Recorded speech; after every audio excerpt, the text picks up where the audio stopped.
Good evening po sa inyong lahat at mayroon pa akong gustong i-share sa inyo sa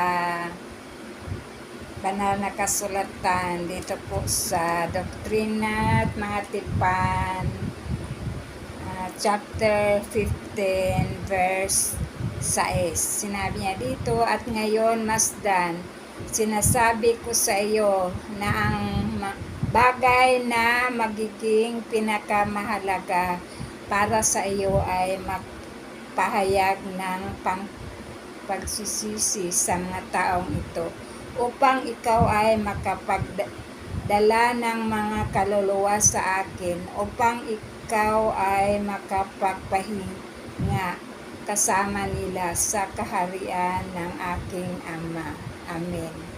So, mababasa din dito sa Doktrina at Mga Tipan, 16, chapter 16, verse 6. Sinabi din dito, "At ngayon, Masdan, sinasabi ko sa iyo na ang bagay na magiging pinakamahalaga para sa iyo ay magpahayag ng pagsisisi sa mga taong ito, upang ikaw ay makapagdala ng mga kaluluwa sa akin, upang ikaw ay makapagpahinga kasama nila sa kaharian ng aking Ama." Amen.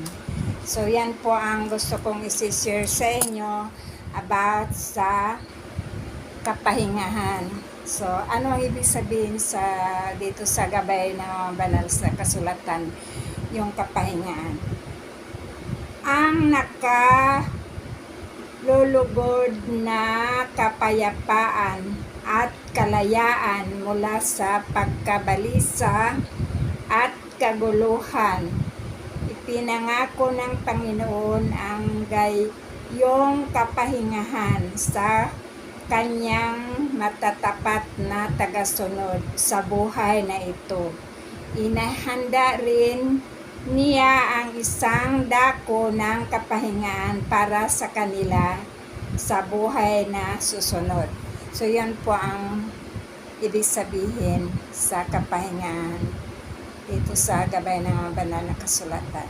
So, alam ko po na may natutunan po tayo ngayon dito sa mga sinishare ko po sa inyo sa Doktrina at Mga Tipan, chapter 15, verse 6, at saka Doktrina at Mga Tipan, chapter